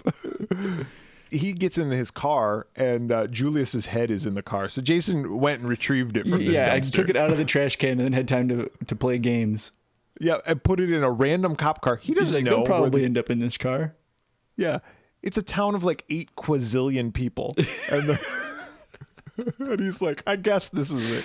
Well, he guesses right. And then Jason appears out of nowhere and he fucking kills the cop. Yep. And then Rennie, who's high as fuck. Yeah, she gets behind the wheel. And she starts driving. She crashes. Yeah. She runs Jason over. Yeah, and then crashes a car into like a fucking ghost Jason that she sees. Little baby Jason. Yep. Crashes the car. Her favorite teacher dies in the car wreck. The favorite teacher blows up. It was her fault. So then Rennie, this triggers something in her, and she has a flashback to when she was a kid, and her Uncle Charles took her out on the lake to learn how to swim one summer. And Charles tells her the story of Jason that we've already heard, but we have to hear it again from Charles's point of view. And he's like, so you're going to learn how to swim? She's like, yeah, I'll take lessons. He goes, fuck lessons. And he throws her in. Throws her ass in the drink. And that's when little baby Jason grabs her and drags her down. Now, I'm guessing it's just all been in her imagination this entire time, right? Maybe, because she's like, Jason's real. I saw him, and it's your fault. But it's like, Jason was a full-grown man at the time. You're not that old, Rennie. Yeah, exactly. Exactly. So whatever. Anyway, she says to Charles, she's like, I remember it all. I had blocked it out, but I remember it all. And she's like, fuck you. In that flashback, he's wearing like a Pamela Voorhees sweater. Maybe he was fucking Pamela Voorhees, and she slept over, and she's like, "Hey, I got to go run some errands," and she just borrowed his sweater and then went out to kill the people she was gonna come back. Dude, I think we figured it out. So Sean and Rennie run away, leaving Charles there. They ditch him. And then Jason comes and chases Charles. And again, Jason teleports. Yep. Now, we don't see him, but Charles goes in the bottom of this. He's running away from Jason. He goes into the bottom door of this building, like a crack den, by the way. And he goes up to the second floor. Jason somehow is already there on the second floor, throws him out of the fucking window instantaneously. Like, it's pretty awesome. I like that. Yeah. It wasn't that satisfying of a kill, but it was satisfying enough. Doesn't he also dunk him in a barrel of toxic waste? Toxic waste, yeah. Like, because there's just barrels of toxic waste. Yeah, I was gonna say, when I was a kid, that was one thing I knew too, that New York was just riddled with barrels of toxic waste. And if you weren't a turtle, it would do you no good. Yeah, or a rat, perhaps. Yeah, a rat. Jason chases the other two down into the subway. Yeah, and this scene's actually kind of cool. Like, we see Jason, like, doing the Jason walk, like, on a subway, like, with people watching going, like, what the hell is this shit? But nobody really gives a shit. They're just like, this is New York. They don't really react much, no. They even run into a diner at one point. Oh, this is where Ken Kersinger comes. And he's like, so much for this being a short episode, by the way. Yeah, we got to speed through the next one. We can. They go into a diner and they're like, someone's trying to kill us. And the lady behind the counter is like, welcome to New York, toots. And then Jason comes in, and Ken Kersinger, who would go on to play Jason in Freddy vs. Jason, comes out and he starts fighting Jason. Jason kicks his ass, chases the two down into the subway. That cool scene happens. They pull the emergency stop. Jason comes out. They throw Jason somehow onto the third rail and he gets electrocuted. Yep.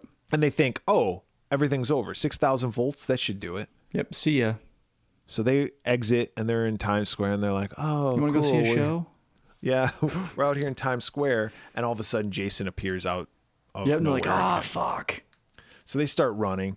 This is a little bit of a gag. Jason comes across these like punk kids playing a boombox and he kicks the boombox. Yeah, it's pretty cool. They're like, hey, man, fuck you. What's your problem? And he turns around and he just, from behind, we see him and he lifts up the hockey mask and they go, hey, man, it's cool. It's cool, man. It's cool. It's like Jason's got a sense of humor. Yeah.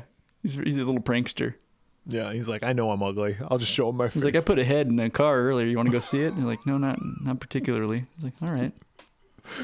He ends up chasing them down into a fucking... like a sewer. And they're running around and they meet up with this worker, the sewer worker. And he's like, well, toxic waste is going to come through here every night. It floods with toxic waste every day at midnight. And what's the time? Whoa! 11:57. We got to get you guys out of here. Jason comes out of nowhere, kills this guy. This fucking beats him with a pipe wrench. Knocks down Sean. There's this whole big fucking whatever to do. Meanwhile, Rennie somehow wakes up Sean. The toxic waste is coming like a tidal wave. Like, do you remember the commercial for that gum, Tidal Wave? Tidal Wave. Oh, yeah. Yeah. That's what it reminded me of. That. It would big wave coming? Happen. Yeah. Anyway, so the big wave of toxic waste is coming through the sewer, and Jason just looks at it and he's all, huh? And Rennie and Sean are like up this ladder. They're just out of reach from the toxic waste. And Jason gets it. And Jason fucking melts. And before he gets it, like, she throws toxic waste in his face before they run to the thing. And Jason fucking emotes. Like, when it hits him in the face, he's like, oh! Like, he makes a noise. I was like, oh, shit. Yeah, you're right. They get on the ladder and they're just trying to get out. And then, Jason just gets, like, washed, basically, with toxic waste and starts melting. He melts. And then he turns into a little boy. Who they immediately abandoned. They're like, well... you're on your own, kid. Bye-bye. And then they climb out of the sewer and they're like, it's morning. And this is where we get the sweet music and they're just like, we made it.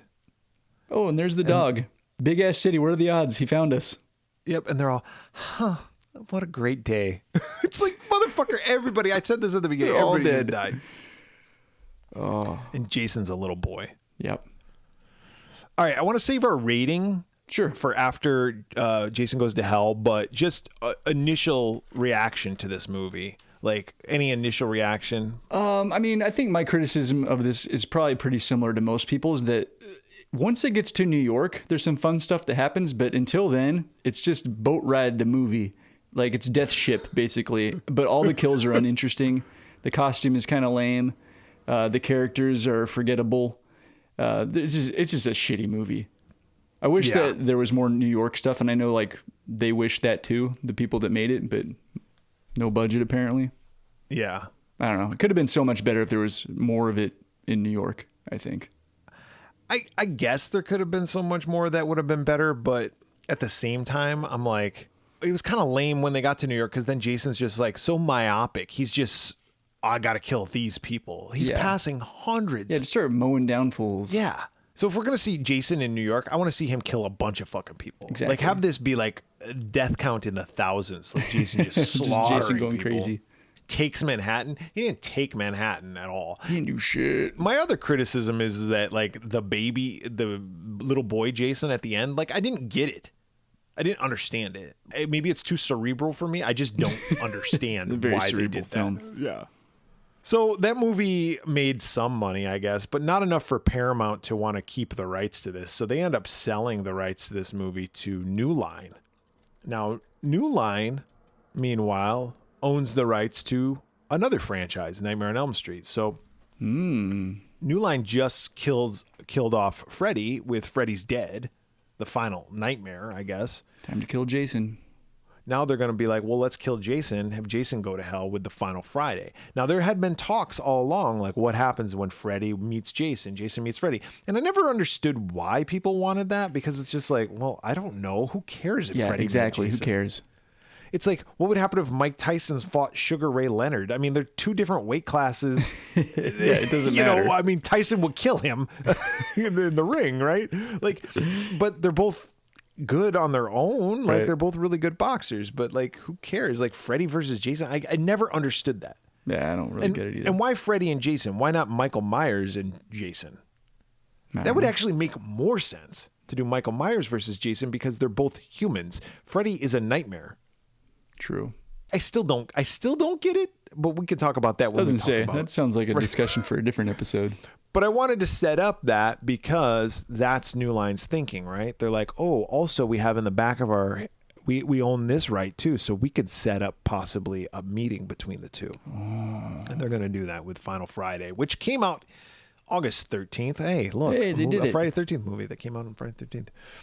1993, so 4 years after the last one. David, we're in the 90s now. What was the number one movie in the theater? By the way, we've talked about this as well. Oh, well, I'm not going to get it then. I picked a little family film called Rookie of the Year. Oh. Was it Funky Butt Lovin'? Yeah, something like that. Funky Butt Lover. No, but Rookie of the Year is I actually like that movie. I haven't seen it since I was a kid, but I really liked it when it came out. It was kind of funny. Yeah. No, the number one movie in the theater was not a family film, but it was a movie that I did like at the time. I haven't seen it since I saw it then. And it's a little movie called The Fugitive. Ah, it's a great Harrison movie. Ford, Tommy Lee Jones. I've seen that one a bunch of times. It's a good one. What was the number one song in the theater? I'm going with not in the theater. Number one song in general. Number one song, I'm going with Can't Help Falling in Love by UB40. You are absolutely correct. Oh, shit. Nice. Why Mindy? Isn't that from that movie Sliver? Oh, was it? With yeah, Billy probably. Baldwin and Sharon Stone? Yeah, I remember that. Was the music video. I just remember the music video was on all the fucking time. Because, I mean, back then, like, I know you didn't have MTV. I did not. Your parents were saving up their money so they could ship you off to Disneyland for your senior trip. My parents were like, let's waste all our money and not have any money. You can go to Fiddlesticks. But MTV was on all the time at my house, and this music video, therefore, was on all the time at my house. But enough about UB40. Let's talk about Jason Goes to Hell. Written by Jay Hughley and Dean Lorey. Directed by Adam Marcus. With music by Harry Manfredini. Hey, he's back. This movie was also produced by Sean S. Cunningham, another guy who's back, and Debbie Hayne Cass. This movie stars Kane Hodder as Jason Voorhees. He also plays an FBI guard. Oh. A little cameo. And some other people, but specifically John D. LeMay. He plays a character named Steven. Hello, Steven. Hello, Steven. He looks like a Steven. But anyway, John D. LeMay starred in Friday the 13th, the series. Oh, okay. Which had nothing to do with Jason, but it was produced by the same people. And I really like this series, actually. Also, Stephen Williams, who people might know from 21 Jump Street. He plays the character of Creighton Duke. He was also in some other stuff, but I remember him from 21 Jump Street. Yeah.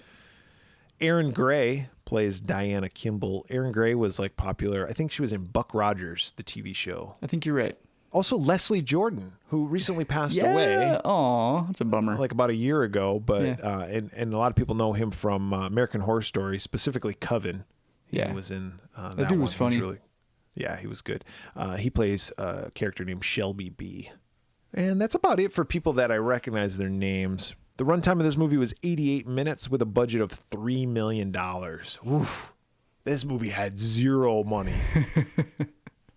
What was the box office of it, though, David? I'll say similar to Part 8. I'll go 15. 15.9. So it actually made more money. Again, absence makes the heart grow fonder. We noticed that between 5 and 6 of Halloween, 6 outdid 5 in the box office.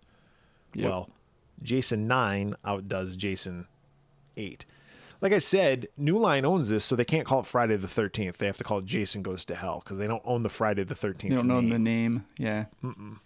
Where do we begin with this? Oh, I know where to begin with this. At the beginning. The movie opens up, and there's this girl. We're back at Crystal Lake now. No more Manhattan shit. No, but it's clearly California. Yeah, it is. It's very Southern California looking. We're back in Manhattan and we're back in Crystal Lake, excuse me. And I'm going to kind of talk about my thoughts on this actually right away. I actually love this opening. This opening, there's this girl. She's like a pretty woman and she's out in this cabin by herself. And every trope you could possibly think of happens. Yeah, like she goes in, she flips the light switch, it like explodes, so there's no light. She's like, oh, I gotta change the light bulb. And there's all these tense moments that they create, but no payoff, right? Yeah. There's that moment with the light that kind of gives you a little jump scare. There's this moment where she's in the bathroom and she looks in the mirror and then the camera follows her and it comes back up to the mirror and you think there's going to be that reveal of the killer behind her. Yeah, and there's nobody there. She gets naked. Okay. So we got that trope of her with the boobies right away. Then the power goes out again and then she wraps herself in a towel. And then this is when Jason pops out. And it's testicle head Jason. And just like Part 8, he's emoting. Like he's grunting and making noises. Oh, he makes a lot of noise in this. He does. But the makeup on him is awful too. I don't like this testicle head Jason. It looks like shit. It does look like a nutsack. Yeah. But he's chasing after her. And she's running through the woods with her towel. And she's like, oh, and she's falling and all this other kind of stuff. And then it gets to this moment in the woods and... all these lights come on and she does a fucking somersault. Flip. Like a somersault flip in the air. Like a flip. Yeah. She lands. All these FBI guys come out of nowhere and they start pelting Jason. Yeah, just shooting the hell out of him. Yeah. They're pelting the hell out of him. They throw a fucking grenade at him. They do an airstrike. Yes. They drop a bomb on him and he fucking blows apart. We're 7.5 minutes in the movie and they killed the main fucking character. He's dead. 2023 Bret sees this opening the other day when I watched it and I'm like, this is fucking rad. Yeah. I fucking love this. This movie is a Friday the 13th movie. It's called Jason, but Jason Goes to Hell and they kill Jason in the first 7.5 minutes. Where the fuck is this movie going? I'm all in. Yeah. David, this opening has me hooked. Unfortunately, the rest of the movie happens. Right. Yeah. It's all downhill from here. All downhill. I even wrote that in my notes. It's all downhill from here. Jason goes to the morgue. This is actually a cool scene too, because now it's intercut between. That was the cold open. Now we get the credits. Yeah. And they're wheeling Jason's body parts into the morgue. Yeah, you got to have an autopsy, right? We got to determine cause of death. He was blown up. They have some FBI guards who are guarding it, and I guess they work for the FBI, so they're just trying to study his body at this point. Yeah. They're not saying cause of death. But the guy who's doing the autopsy is like kind of cracking some jokes and doing whatever, and he's weighing his heart, and he's like, his heart is like 5 times the size of a normal person's heart, and all this other kind of shit. Which I'm glad they acknowledged, because when I saw it, I was like, that heart's way too big. And then he said, like, yeah, his heart's like double the size or whatever of a normal heart. Well, speaking of and he's hearts, like, in my professional opinion, this guy's deader than shit. Yeah, and then he even goes, strike that last comment from the record, which I thought was cool, because it's like, yeah, he probably would, a guy who does this for his job, like what are they called? Coroner is going to have a sense of humor about death. Yeah, probably. So I just thought it was kind of a fun little scene. Yeah. But anyway, this coroner sees the heart, and he looks at it, and it starts fucking beating. Yeah, and he's like, what the fuck? And then there's like black ooze, and he's like, what is this ooze? It's not even blood. Yep. And then he just like gets in like a trance, and he grabs the heart, and he just fucking eats it. Is that why he did it? I was like, what on earth possessed this guy to bite into the heart like an apple? He got possessed by it. Okay. All right. And well, that makes more sense, because I was like, that wouldn't be my reaction. Not at all. A beating heart. Let's eat it. Have you ever eaten heart? Yes. Like turkey or whatever? Turkey or cow or human. It's actually not bad. Human. Yeah, it's not bad. I don't know about human, David. God, he's a fucking cannibal over here. But he bites that heart, and he's instantly possessed. Like, he's Jason now. And when we see his reflection, like in a mirror, it's Jason. Scrotum head. Yep. But to everyone else, it's coroner guy. So another coroner comes in, and he's making jokes, and he's like, fuck you, Jason Voorhees. He's like, I want to take a mango-sized crap on his mask. Which I thought that was kind of interesting choice of words. Mango-sized. Not like a tangerine, per se, or a grapefruit. Mango. No. Or I'm going to take a big old crap. He's going to take a mango size. That's a big dump. Dude, try shoving a mango up through your butthole. I've done it. It hurts. Even a mango seed. I love mangoes. I hate fucking peeling them. Yeah. Yeah, they're not bad. Yeah, I love mango. But the coroner kills that guy. Coroner kills the other coroner. He goes out into the hallway, and this is where we got Kane Hodder talking shit. Kane Hodder talks shit about Jason, and this guy kills them. Jason Voorhees, big pussy. Something like that. Yeah. He did. So the coroner guy kills them. But we see the end result through like a America, like reality, like crime show. Yeah. Almost like a hard copy, or like kind of a tabloid type show. Yeah. What is the name of this show? I don't even remember. I can't remember. American something. I didn't write it down. I didn't either. But this TV reporter is a guy named Robert. He hosts it, and he's like, yeah, we've caught up with Creighton Duke. And that's where we meet this Stephen Williams character. And Stephen Williams, Creighton Duke, was there. He's kind of like the Man in Black in Halloween 5. Very much so. In fact, there's your fucking connection. Maybe they were throwing all the shit at the wall, and they were like, look, there's that Man in Black in Halloween 5. If we get the rights to that, we can say it's Creighton Duke. Yeah, because they're kind of similar. Because they also try to cross over with another series. Oh, that was ridiculous. When I saw that, my eyes rolled all the way back in my head. I could see out my own asshole. Is that a mango? Got some blockage. But Creighton Duke is getting interviewed by this hard copy guy, Robert, and he's like asking him about Jason. He's like, what do you think of when I say the words Jason Voorhees? And he's like, I think of a girl in a pink dress. And it's like, what? What are you fucking okay, cool. You're a pervert, but yeah. He explains like his theory that Jason, like the Jason that we know, is just a mask basically, and that he's like an entity and he can jump from body to body. I don't know where he got this theory, but he's correct. But he does the whole Quint in Jaws thing. He's like, $500,000. And I'll go kill him, and you can have the mask, and the machete, the whole damn thing, or something like that.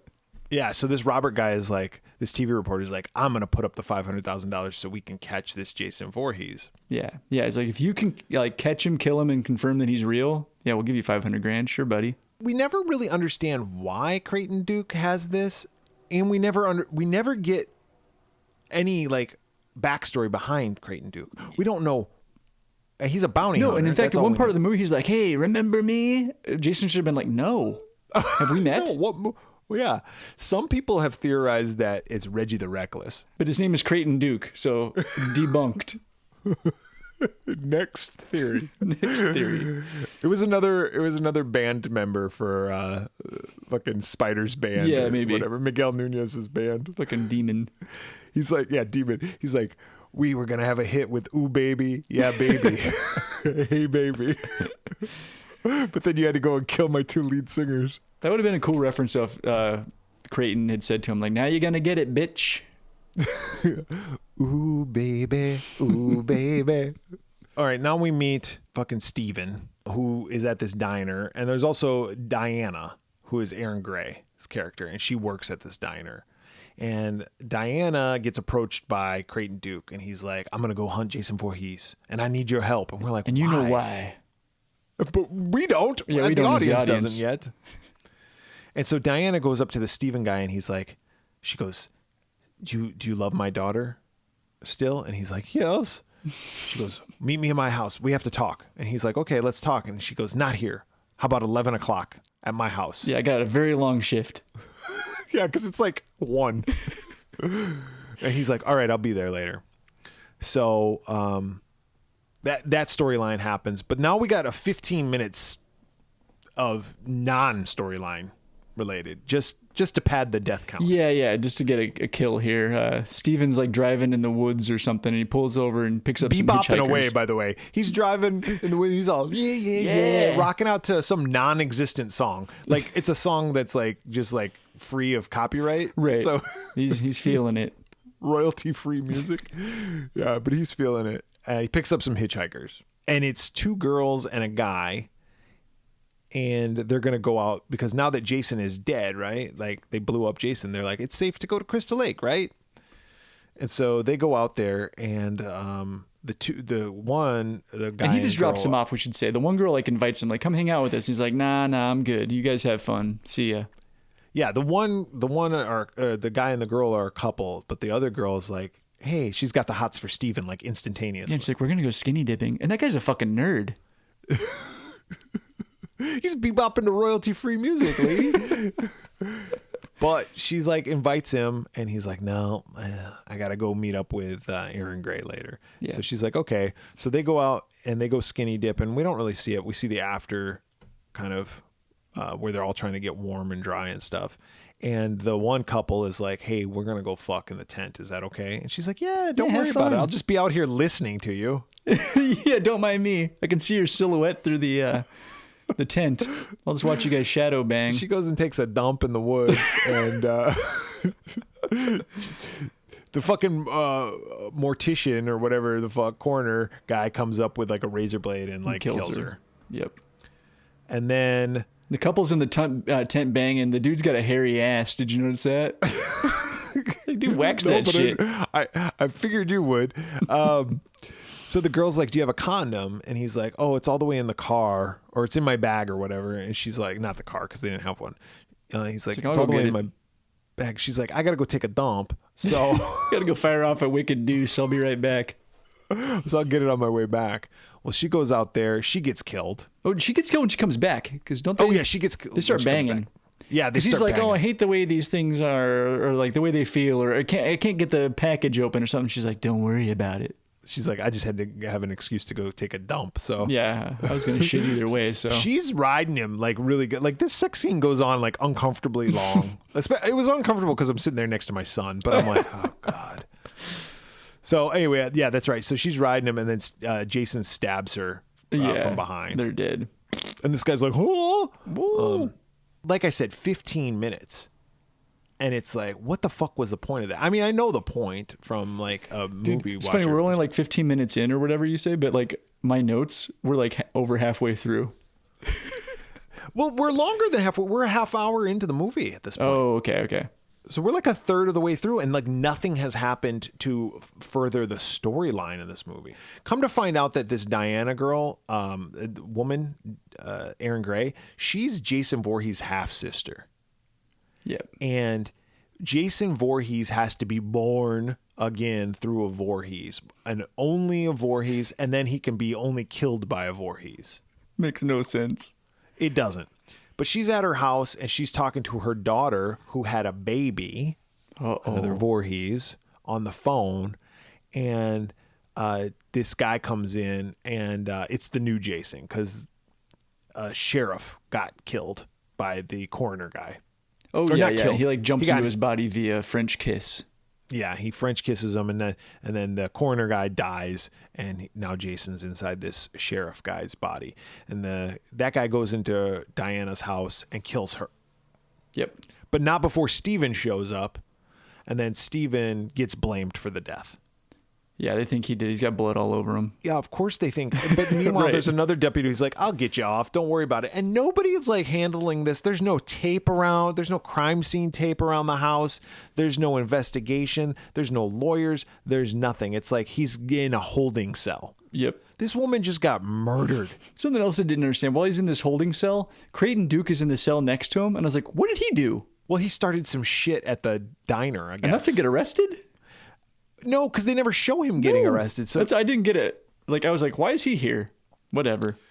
Well, this woman, Jessica, who's the daughter of the woman who just died, she shows up into town with her baby and her new boyfriend, who just so happens to be the host of the fucking TV show. Sleazy TV show guy. My God. Who's only dating her because he's figured out that her mom is a Voorhees too, I guess. I don't know. I think it was like he wanted to cash in on the whole Crystal Lake thing, so his plan, which he kind of executes, is to steal her body from the fucking morgue and plant it in the Voorhees house to make it look like Jason Voorhees is alive again and then get press. Yeah. So like David said, Creighton Duke is in the cell next to this Steven guy, and he tells Steven the whole thing that we just told you. And with each piece of information, he breaks a finger. Like, you got to do something for me first. It's like, why? Yeah, like stupid. We never get an explanation of it, but he tells them like only through a Voorhees can he be born again, and only through Voorhees can he die. Yeah. Whatever. So now he tells Steven that you got to go find proof that she's a Voorhees. So he goes to the Voorhees house and he finds the Book of the Dead. Yeah, he breaks out and finds the Necronomicon. Yep. From Evil Dead. Like, it looks exactly like it. And he even flips through some of the pages and it looks the same. Yep. And he's like, well, maybe we have some time on my hands later. I'll read this. But he goes looking through the house, and that's when the reporter guy shows up, and he's like, tells his whole plan on the phone to somebody. Yeah, and he overhears it. Yep. And then that's when the police officer shows up, and the police officer French kisses this him. guy. And then proceeds to melt. Yeah. That's pretty cool. It was actually kind of a cool effect. And the special effects, by the way, were K&B. Okay, yeah, the effects weren't bad. The effects were pretty good. Yeah. This guy melts. Now Jason is in the reporter guy's thing. Meanwhile, Jessica shows up, and she's not upset that her mom was killed. She has her baby being babysat by the people that own the diner. She's all, yeah, life goes on, right? I thought that was really strange too. And the one girl who's babysitting her still works at the diner. Like, she has a shift, and she takes the baby in the back and puts the baby like in a box. Yep. Sitting on the edge of a table, like a fucking death trap. And it's like, oh, you stay in this box, kid. Yeah. And this isn't like this is a baby. Like, that baby will crawl out and be dead. Yes, exactly. Jason, when I say Jason, it's like not really Jason. It's like a TV reporter guy now. Yeah, but anyway, Jason kills everybody at the diner. The Steven guy tells Jessica, like, hey, look, you got to believe me. He's not your boyfriend. And she's like, sure, you just want my pussy. And he's like, well, yes, that's true. But, and by the way, Steven is the father of this baby. Right. And he like grabs her and throws her in the car, but then she quickly elbows him in the balls or something and runs away. Yep. And she goes to the cops, and the cops are like, well, we'll go find him. So the cops find him, but then Jason kills everybody at the diner. He kills everybody at the cop station. She somehow gets away. Steven somehow gets away. They arrive at the police. Oh, he takes her. I'm sorry. Jason takes her. He doesn't kill her. Takes her back to the Voorhees house. And she learns, or they learn somehow that the only way, maybe Creighton Duke shows up. Jason doesn't take her. The girl finds a note saying like, "I have your baby" or something like that. It's from Duke or Creighton Duke. Okay. And it's at the Voorhees house. Yeah. So she goes back to the Voorhees house. Creighton Duke's there. Steven shows up there. And then Jason shows up. And Creighton Duke is like, you have to stab him with this knife. And it's like this fucking... It's very Evil Dead kind of dagger looking thing. Yeah, the Kandarian dagger. Yeah. From Evil Dead. Except for it's got like an actual blade. I think the Kandarian dagger doesn't. It has like a sharpened bone or something. Right. But it's very much Evil Dead. Jason kills Creighton Duke. Like breaks his back. And then Jason also gets like his neck slit or something. And then out pops Slimeball like Wiggly Jason, who looks like a ghoulie. He did look like a ghoulie or like a boglin or something. Yeah, like a boglin. And he climbs up the dead mom's vagina. Right up that coot. And then he gets born again. And now he's full size. Now he's Jason. Yeah. And like we see him as Jason. Yep. And he kills, this is when he kills Creighton Duke. Yeah. And then he goes after Jessica. Steven intervenes and like tackles him. They have a little fight. And then Jessica, slow motion from behind, comes up and stabs him with the dagger. Right into the heart. And beams of light shoot out of Jason. Yeah. And she gives him a little Bruce Lee kick, shoving the dagger push all the that way dagger in a little further. And then like these clay hands pop up out of the ground and start dragging Jason down to hell. Yeah. And it grabs them too, and they're like, "Oh no!" And they're kicking away, and then Steven and whatever Jessica. Her name is get away. They get away, and Jason gets dragged to hell. Yep. And then Steven and Jessica, I didn't see them carrying the baby. I didn't see them grab the baby, but I'm assuming they're carrying the baby. They walk off into the sunset. Everything's happy, just like in the last one. Yep. Everybody we know is dead. In less than 24 hours, our whole world has been... But Jason's in hell, and that's all that matters. And the mask, Jason's mask is just sitting in the dirt. Yeah, and the dog comes over and kind of paws at it. I thought that dog was going to piss on it, just like in Nightmare on Elm Street 4. That would have been cool. But the dog paws at it, and then it runs away, and then all of a sudden, Freddy's fucking glove pops up from the ground and grabs the mask and pulls it under. Oh, it's Kane Hodder with a fucking... It was Kane glove. Hodder. Yeah. The end. So that's that movie. I know we kind of zipped through that one because we took longer than we wanted to on part 8, but there really wasn't much to that movie. There really isn't. And here's my thing about that movie, my initial impressions. Like I said, the beginning I'm all about, and then it does go downhill, and it almost turns into like a TV movie. Yeah, it doesn't even feel like a Friday the 13th movie.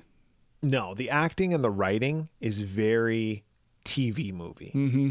Does that mean it's bad? Yes. But, well, what's your opinion of this movie?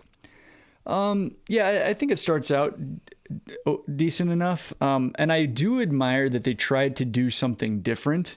So I will give it props for trying to think a little outside the box. But at the same time, and I have, similar criticisms of other movies where you try to change the formula too late in the game. And it's like, if this is going to be the last Friday the 13th, this isn't what people want. Like, they want to see Jason Voorhees walking around killing people, not just some random dude who's got the soul of Jason in him. And I think that's the biggest problem with this movie is it just turns into like a Quantum Leap style slasher movie with very little connection to Friday the 13th. And no Scott Bakula. Yeah. 100% I agree with that assessment. And here's my thing about it, though. This is not the worst Friday the 13th movie. I've seen this movie a couple of times. I saw it in the theater when it came out. Dang. It was in 3D. Oh, that's right. Yeah. I remember seeing it in the theater, but I didn't like it. And for years, I said, this is the worst movie. And a couple of years ago, you and I watched it at the same time. I texted each other when we watched it. In different houses, but yeah. Yeah. And we were texting each other while we were watching it. And I remember watching it going, this is a lot. It was a lot of fun because we were texting each other and kind of making jokes or whatnot. There's a lot to this movie that I'm just like, what? Creighton Duke? Who the fuck is that? Who's this guy? Why do I care about this guy? Right. There's so much backstory that didn't get told. There's so much that they try to cram into the, what did I say, 88 minutes? Mm-hmm. Like, this is a short movie. It's not even an hour and a half long. And they tried to do too much with it, but they did try to do something different. Right. And I will give them credit for that. It's not the worst Friday the 13th movie, David. Yeah, I don't think it is either. I think Jason Takes Manhattan is the worst Friday the 13th movie. Yeah, I think that would get my pick as well. I'm going to give Jason Takes Manhattan half a Pamela Voorhees head, and I'm going to give Jason Goes to Hell 1 Pamela Voorhees head. Okay. And I'm going to give them both 1. I think they're very, very close in shittiness. But I would say I think Jason Goes to Hell is the more entertaining of the two. And if I was going to watch one again, it would be that one. Agreed. Okay. So 1 for Jason Goes to Hell overall, and 0.75 for Jason Takes Manhattan. Jason Takes Manhattan is just a turd. Yeah, it's bad. I would not recommend that to anybody. Jason Goes to Hell, I probably wouldn't recommend either. But if someone saw all of the other ones and they're like, okay, which one should I watch? I'd be like, watch Jason Goes to Hell. Because you'll have more fun watching that one. Oh, because you'll be like, definitely. what the fuck is this? Yeah, I would say for Jason Takes Manhattan, there's like a 15 to 20 minute stretch kind of in the middle towards the end. Like if just watch that chunk and then stop because the ending also sucks. Yes. And for Friday the 13th, or for Jason Goes to Hell, I would say the first 15 minutes are really pretty good. Yeah. It starts off as a banger, and then it just gets shitty TV movie of the week. It does. So that's it for Friday the 13th movies. And I think like you can go to our website, theswearwolves.com, and we have all of our movie rankings, and you can see which one what we've rated all of these. Now, David, I know you're not prepared for this, but kind of just off the top of your head, and I'll go first. I'm gonna go rank them. Okay. Not including Freddy versus Jason. Okay. Yeah, we'll get to that one.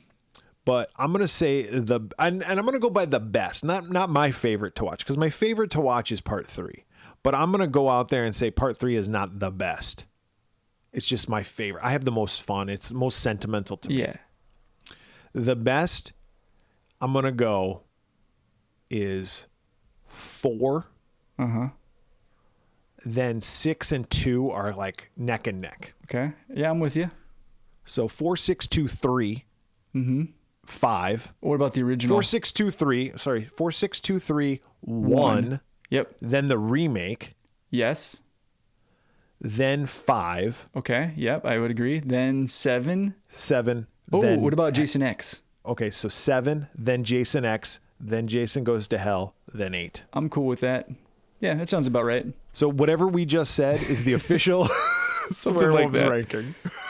Yeah, I think there's a few kind of jumbled in the middle that you could like, okay, I mean, these are all kind of on the same level, but yeah, I would agree with that. I think 7 and X probably could flip-flop. Correct. I would agree. The reason why I like 7, though, is because of Jason. He looks badass. Yeah, and I don't like the way Jason looks in X. I don't either. But X has some good kills. X has some good kills, and it's probably more fun because 7 sucks. 6 and 2, I think it depends on 4, 2, and 6. That could change actually. Those are all very good. And even 3. You throw 3 in there. 3 is super cheesy, but a lot of fun. A good double feature is 3 and 4. Yeah. Watch those back to back. Agreed. That makes total. I know 2 is actually also happens on that same day, but 3 and 4 look like they were made by the same filmmaker and at the same time. Yeah, a lot of similarities. And you got cool Jasons in both of those. So that's it for the Friday the 13th series. If you have any thoughts on Friday the 13th, you can contact us for the time being. Well, you can still always contact I was going to us. say, we're not closing those down. Yeah, and please feel free to give us a call. No one's going to answer the phone. Yeah, it'll just go to voicemail. So I know we've had a couple of people call us. A couple of people reach out to us via email because they know that we're ceasing production for the time being. So if you want to have any thoughts read, if you want to give us any of your thoughts, you should contact us. How should they contact us, David? Twitter, Facebook, the Slash Rap, TikTok, YouTube, all those channels. Search the Swearwolves. You can go to our website, theswearwolves.com. Instagram, the Swearwolves Podcast. That's what you want to search. Or you can leave us a voicemail, 623-282-1851. So for the Swearwolves this week, I'm Bret. I'm David. I'm going to go take a mango-sized dump on David's chest.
Oh, dude, I didn't tell you, a fucking woodpecker pecked a hole all the way through my house, like through the wall. Spying on you while you're taking a dump? Watching me beat off. I came home from work and I went in the backyard and there was insulation everywhere. And I was like, what the hell? This woodpecker had been like pecking like pretty relentlessly over the weekend. And I kept like throwing rocks at him, like not at him, but like in his direction to like scare him off. But I saw that he had already put a pretty good chunk like in the side of my house. And I was like, ugh. And then when I got home and I found all the insulation, I looked and I was like, God damn, is that from that hole? And the little fucker poked his head out. He was inside the wall, and I was like, yeah, he did that for sure. Oh, he's probably trying to fucking lay eggs and shit. Probably, yeah. Dude. So I got like up there, and it looks ugly as hell, but it was functional. I cut a little square piece of plywood and just screwed that shit in there until I can properly patch it. Yeah. Woodpecker, I don't know anything about a woodpecker other than when I say the name woodpecker, I laugh. Yeah. But it is very fun. It's like someone's name is Dick Johnson, right? Like, yeah, exactly. If I knew someone named Richard Johnson, I'd just call him Woodpecker. Yeah, it all works. Woodpecker for short.